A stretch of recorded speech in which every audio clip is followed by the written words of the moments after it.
Hola, supongo que ya me conoces y si no, pues soy Gustavo Ruiz, soy psicólogo general sanitario, estoy colegiado por Madrid y recientemente estoy trabajando con temas de narcisismo. He trabajado durante muchos años con trastorno de personalidad límite y he hecho diversos programas de terapia dialéctica conductual. Muchas de estas personas me han manifestado en más de una oportunidad que han tenido malas experiencias con parejas que ellas catalogaban de narcisistas. Hoy en día se habla mucho de narcisismo, se nos cataloga o se nos adjetiva de narcisistas a cualquier persona que tenga un canal de YouTube, puede ser un narcisista, una persona que tiene un canal en TikTok y que va incrementando, ¿no?, su presencia en TikTok a medida que va teniendo más suscriptores, si es que se llaman así, más éxito. En Instagram también se ha hablado de las fotos con filtro, se ha hablado de esa de proyectar, ¿no?, una imagen de felicidad y casi de arrogancia en las redes sociales. Y bueno, hasta tal extremo que los estudios sobre porcentaje de población que podría tener un trastorno de características narcisistas, pues aparece desde un 0,2, un 2 hasta un 17%, ¿no? Eso significa que no está, que no lo tenemos acotado, ¿no?, que no sabemos qué narices es eso de narcisismo. Bueno, el trastorno de personalidad narcisista es un trastorno muy severo que puede empezar antes de la adolescencia con ciertos rasgos, ¿no?, que se va a diagnosticar a partir de la edad adulta, de la primera juventud, digamos, ¿no? Pueden aparecer conductas notoriamente narcisistas en la adolescencia y antes, como te he mencionado. Y bueno, cuando se diagnostica, yo no diagnostico, pero sé diagnosticar. Lo que pasa es que para diagnosticar y para que te sirva, te sea de utilidad el diagnóstico, tiene que hacerlo un psicólogo clínico o un psiquiatra. Así es como funciona en España desde hace ya unos cuantos años. Antiguamente, cuando yo era mucho más joven, podíamos diagnosticar los psicólogos colegiados y que teníamos una práctica en psicología clínica, pero con el tiempo se han endurecido más los criterios y entonces, bueno, pues te puede diagnosticar quien puede diagnosticarte. A mí me parece muy bien. En cualquier caso, hablando de narcisismo, sí que quiero compartirte, cuando se habla de un trastorno de personalidad narcisista, de qué se está hablando, ¿no? Y se habla de algunos síntomas que tienen que aparecer evidentemente en una entrevista clínica y además en entrevista con familiares normalmente y con personas que conozcan a este sujeto, a este individuo, para poder acotar el diagnóstico. Y son bastantes síntomas y algunos de ellos tienen que aparecer claramente, y si no aparecen claramente un número determinado de síntomas, pues se podrá decir que tiene rasgos narcisistas, pero no le podrán diagnosticar de narcisismo. En cualquier caso, algunos de esos síntomas son tan sólidos, ¿no?, a lo largo de la existencia de alguien, que provocan que la vida de los otros sea francamente difícil y que pueden producir también o provocar que esa persona en psicoterapia no reaccione, no responda a una psicoterapia o menosprecie al psicoterapeuta o sencillamente no vaya. La mayoría de las personas que podrían tener rasgos narcisistas patológicos no van a acudir. Patológico no es maligno, es patológico en el sentido de enfermedad, no en el sentido de maligno. Cuando se habla de la tríada y cuando se habla de personas que han cometido delitos severos y se les cataloga de la tríada maligna, donde aparece el narcisismo entre uno de los, junto con los otros dos, ¿no?, criterios, yo no estoy hablando de ese tipo de personas, yo estoy hablando de personas que sufren mucho, es decir, son narcisistas que sufren, que no se adaptan a la existencia. Hablando de adaptación, hay una psicoterapia que me gusta mucho, que es la psicoterapia basada en esquemas, que es de Jeffrey Young, terapia esquemas se llama, y Jeffrey Young hizo un análisis con Weiser, creo recordar, que era una psicóloga, y con Klosko, otra psicóloga, hizo un trabajo extraordinario y desarrolló el concepto de esquema, que ella provenía de otro psicólogo muy conocido por la terapia cognitivo-conductual, porque es uno de los padres fundadores de la terapia cognitivo-conductual, que es Beck.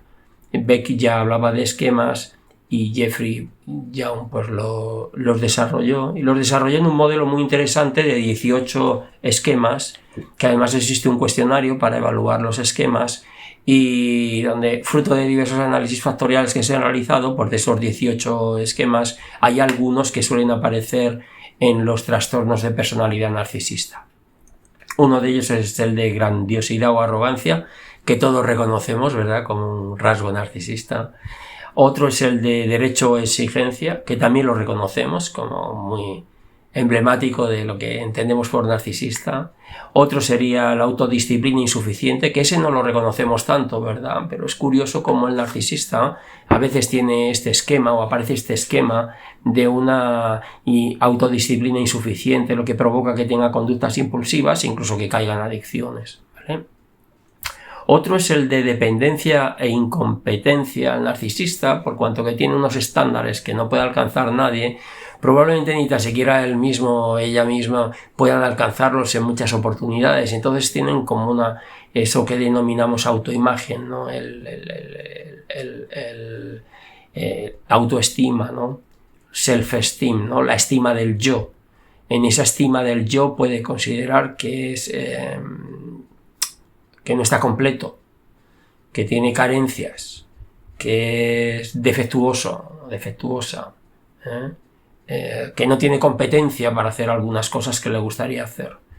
No obstante, y con esa personalidad con la que sufre mucho, sin embargo tiene un yo ideal desvirtuado, pero ese yo ideal que forma parte de él o de ella, pues es un yo majestático, en el sentido de que podría alcanzar cualquier cosa, de que es superior a los demás, de que a la menor oportunidad en la que pueda quedar por encima de nosotros va a considerar que está por encima de nosotros en todo, absolutamente en todo.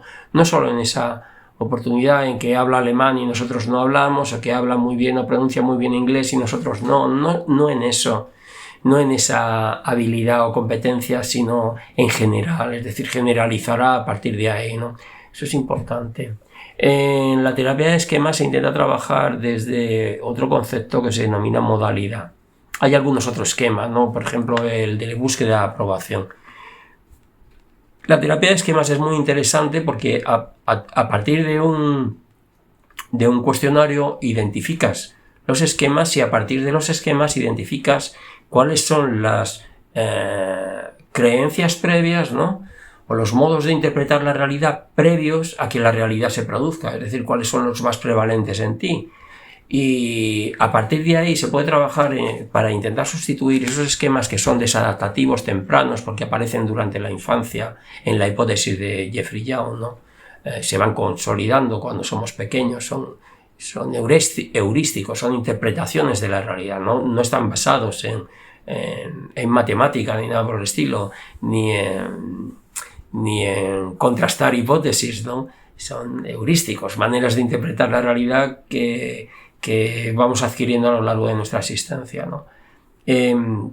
Son muy interesantes, los esquemas los clasifica en 5 dimensiones o dominios, y esos 5 dimensiones o dominios son desconexión o rechazo, que es uno de ellos. El otro es pues falta de competencia y de autonomía, no puedo ser independiente, no tengo la suficiente competencia en esto, no es que no la pueda adquirir porque soy superior a cualquiera, pero es que no la tengo en este momento.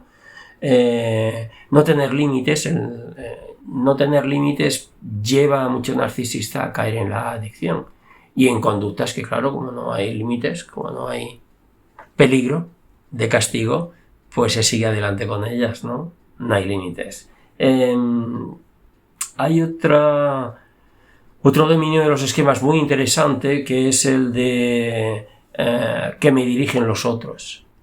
El narcisista muchas veces no es una persona independiente, en el sentido de dirigirse claramente a sí mismo, pese a que hay un factor de agencia, es decir, un factor de hacer las cosas.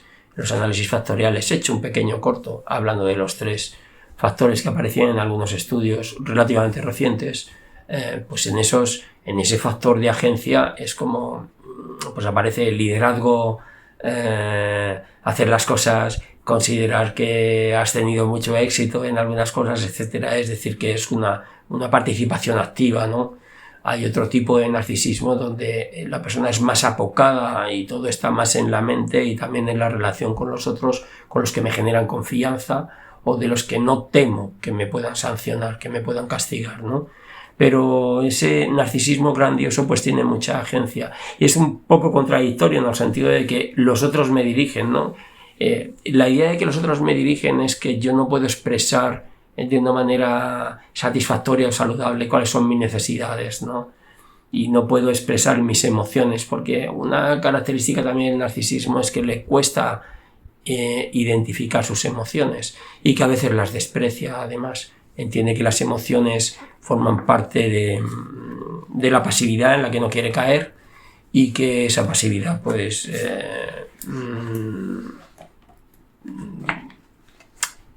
a ver cómo explicarlo.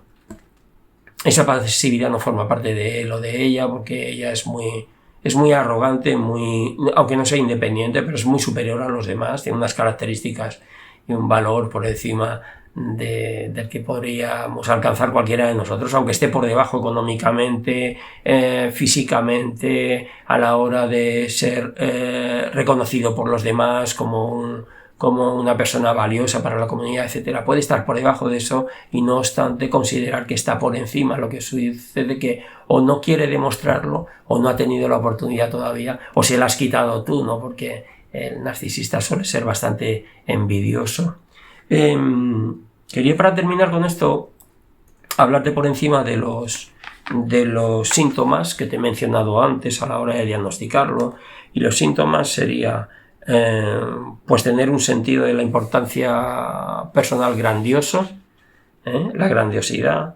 El segundo sería estar muy preocupado con fantasías de éxito notorio, en el sentido de destacar muchísimo en algo, pues ser el mejor actor o actriz del mundo, o el mejor matemático o matemática, o el mejor dibujante o el mejor artista, ¿no? Que se represente su obra en un museo.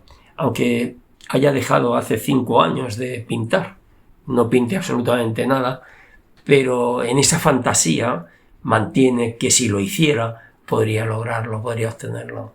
O que en un debate en televisión o que en un concurso televisivo podría ganar 1 millón de euros si se lo propusiera. Lo que pasa que tendría que proponérselo, ¿no? Y no se lo quiere proponer porque no nos quiere dar la satisfacción de que disfrutemos de su triunfo. Algo así.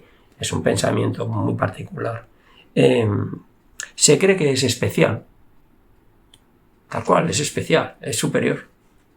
En la curva normal, si nosotros nos vemos en la media o por encima de la media o como fuere, ellos se ven fuera de la curva normal. 3 sigmas por encima en algún aspecto, si no en todos, dependiendo del momento. Reclaman mucha admiración, pero una admiración excesiva. Incluso cuando se logra algo en equipo, considera que se ha logrado porque él estaba o ella estaba, que si no, no se hubiera logrado, aunque sea evidente desde fuera que los demás han participado. No tiene esa conciencia, no tiene empatía. En la medida en que no tiene empatía, es como que hay un espejo constantemente, ¿no? Mira, yo manejo este pequeño espejito para ver dónde estoy enfocando con la cámara, porque estoy ahora grabando con el móvil a ver qué tal graba. Y bueno, pues él tiene un espejito siempre, pero un espejito distorsionado. Aquí tengo uno distorsionado, uno normal, otro distorsionado. Siempre tiene el distorsionado. Siempre. Aunque eso le hace sentir mal, porque en el fondo es consciente de que eso es... esa vanagloria es incesante, es muy agotadora, ¿no? Se queda sin energía y en algún momento pues se enfrenta a a las arrugas de la manzana.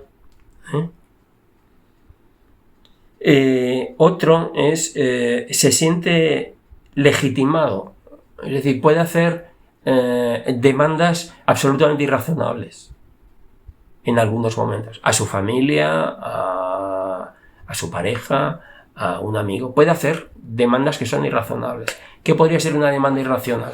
Imagínate que queremos irnos de vacaciones 6 o 7 amigos y a esta persona se le ocurre que tendríamos que ir a Groenlandia porque es una isla que va a desaparecer con el cambio climático y que es importante conocer Groenlandia. Y aunque nosotros vemos que ir a Groenlandia es carísimo, porque primero hay que ir a Dinamarca, que es un país carísimo, y después de Dinamarca a Groenlandia, porque es un territorio que pertenece a Groenlandia, y que pertenece a Dinamarca, y que se nos va a 4.000 euros ir allí, o 5.000 dólares, o lo que fuere, y que no vamos a poder ir, porque nosotros tenemos 700 pavos para irnos de vacaciones, y gracias, ¿no? Con algo que nos presta la familia, si no tampoco. Y puede considerar que es que somos unos mediocres y unos miserables y unos sufridos y que somos una subespecie, ¿no? Por no ser capaces de ir a Groenlandia, y que obviamente solo no va a ir, porque no tiene el valor suficiente como para irse solo, pero nos va a despreciar y nos va a echar en cara que no somos capaces de ir a Groenlandia y de gastarnos ese dinero. Esa es la legitimización, ¿eh? Puede ser muy explotador en la relación interpersonal. Si ve debilidades, me puede fastidiar. Y si ve debilidades sustanciosas cuando estoy intentando presumir de algo, me puede destruir en esos momentos. Puede ser muy canalla un narcisista. Puede destruirme en ese triunfo o satisfacción que tengo en un momento determinado, porque me he ganado una lotería de 200 euros, o porque me han puesto un notable alto en clase, o por alguna cosa de estas. Me puede fastidiar mucho, ¿eh? No tiene empatía, ¿eh? No tiene capacidad para reconocer mis sentimientos, para identificarse con mis sentimientos. Es una debilidad que es inaceptable para él o para ella. Y se muestra muy arrogante y a veces con una actitud muy estúpida y muy despreciativa hacia o para con los demás. Es un trastorno fascinante, es un trastorno, no sabemos cuántas personas lo pueden tener en el mundo. Sí sabemos que la sociedad es cada vez más narcisista, pero curiosamente en algunos estudios se apunta a que la generación de los 70 y la generación de los 90 han manifestado más síntomas narcisistas que las generaciones actuales, quizá por la presión que existe de mejorar las condiciones del mundo, de respetar la diversidad, de respetar sustantivamente el cómo quiere expresar su ser cada persona, por más que nos horrorice o por más que nos sorprenda, ¿no? Yo, que soy de los baby boomer, me sorprende muchas manifestaciones o expresiones del yo, del cómo ser, ¿no? Porque no las entiendo, no alcanzo a verlas. Tengo mis limitaciones, igual que todo el mundo tiene sus limitaciones. Estas limitaciones no las vería un narcisista, por ejemplo. Narcisista no tiene limitaciones. Y para finalizar, los narcisistas no suelen ir a psicoterapia. Y si van a psicoterapia es por otra cuestión, por otra consideración. Porque se sienten deprimidos, porque han desarrollado ansiedad respecto de un trabajo nuevo, o porque les ha obligado a alguien a ir, o vas a terapia o lo tuyo y lo mío no va a proseguir o no va a continuar, y le interesa mantener la relación. Y hay más cosas del narcisismo muy interesantes, pero bueno, quería hacer esta prueba. Si te gusta, si quieres hacer psicoterapia conmigo, no solo trabajo con narcisistas, trabajo con otro tipo de sufrimientos, ¿no? Yo los llamo sufrimientos, no me gusta llamarlos diagnósticos, sino sufrimientos. Y bueno, tengo un despacho en Madrid, en la calle Hermosilla, suelo alquilar el despacho. Está muy, muy céntrica la calle Hermosilla, bueno, céntrica, sí, por la calle Goya. En Madrid está bien, entre la calle Goya y la calle O'Donnell. Y también trabajo por internet con 2 aplicaciones seguras. Suelo utilizar una más frecuentemente que otra, y son aplicaciones que utilizamos los psicólogos y otros profesionales. No es Skype, no es WhatsApp, no trabajo con eso. Y bueno, nada más. Si quieres ponerte en contacto, mi correo gruiz@cop de Colegio Oficial de Psicólogos.es de España. Pues nada más, voy a cortar esto. Nos vemos. Espero que te haya sido de utilidad.